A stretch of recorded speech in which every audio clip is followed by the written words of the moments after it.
Hey guys, welcome back to MFA My Way. So it's time to play What Did Sarah Get Sick With This Week? And there's really no use in guessing because it wasn't typical. It's actually laryngitis.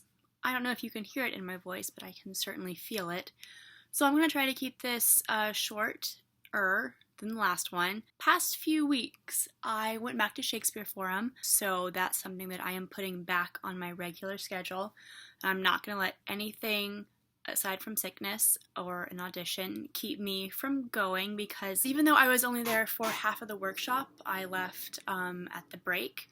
I walked away having talked to people that I haven't talked to in months, and I felt the love, I felt the community, I really enjoyed seeing people getting up there and work, even though I had nothing to present. I really enjoyed, just being in that room. That room does a lot for me. They have one on Thursday as well, so I'm going to try to at least get one of them in every week. What else happened the past 2 weeks? Oh, I got my reel made. My friend Mike Moreno runs a website called The Real Deal, and because I know him well, and yes, I could have done it myself, but I wanted to give him my business because that's what friends do. They support each other.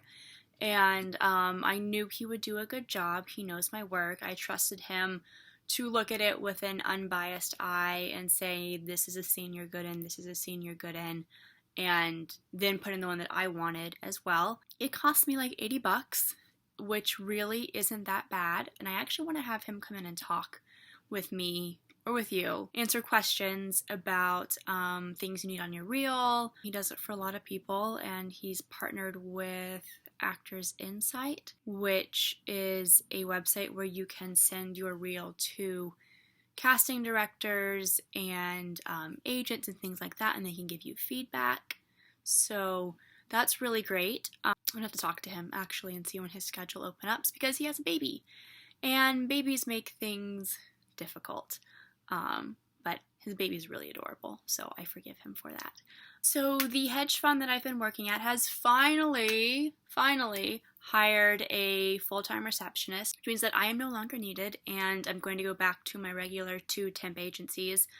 It means I'm probably going to be making less per hour, which kind of sucks, but it also means that I have far more time to be able to go out and audition. Being in an office a week and a half, 2 weeks at a time, that kind of drove me up a wall. So I'm really happy to get back to doing this. I'm starting classes again. So I have the same thing, the Onset Boot Camp class with Blair Baker at the Matt Newton Studio, and I'm starting it tonight. This week I read an article. It was posted on Backstage, and it's called 30 Ways Twitter Can Enhance Your Acting Career. Some people may think that's a little crazy, that talent should be taken at face value, that the most talented person, the best person for the job, should be hired for it. Unfortunately, that's not always the case.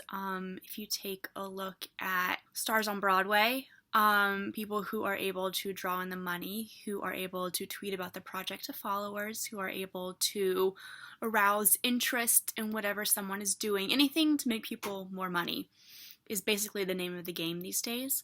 It's kind of shitty. I actually have a friend. She's beautiful. She's talented.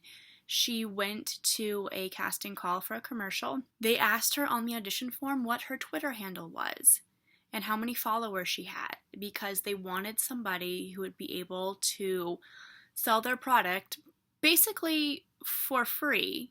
I mean, not for free. I'm assuming they were paying the person for it, but that's like additional advertising. And it sucks, but it's true. I now have 2 Twitter handles. I have my personal one, and I have my MFA My Way account. It's difficult for me to keep up with one account, let alone 2. I'm just not that type of person. I don't know.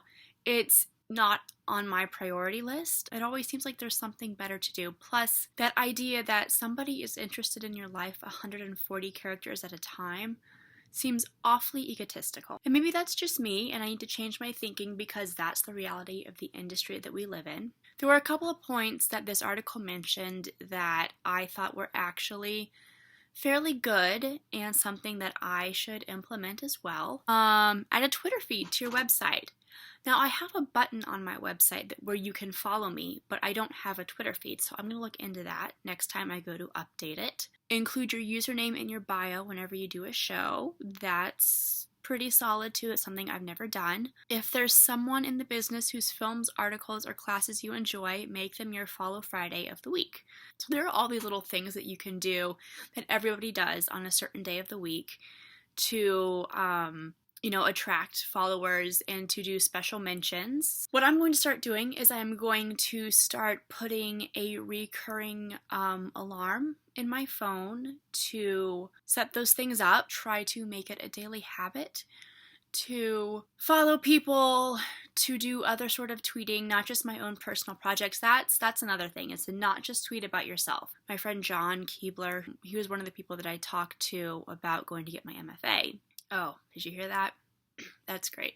And he suggested, using social media and staying here and doing all those sorts of things to try and find success in the city. So I've half-heartedly taken his advice, even though I know he's right. It's hard for me to really get into the social media thing and make contacts that way and actively update it all the time. I don't want to be one of those people on their phone or their computers all the time. And that's what sometimes it seems to me like you check out of the real world in order to update the virtual world. And that's something that I'm having difficulty with.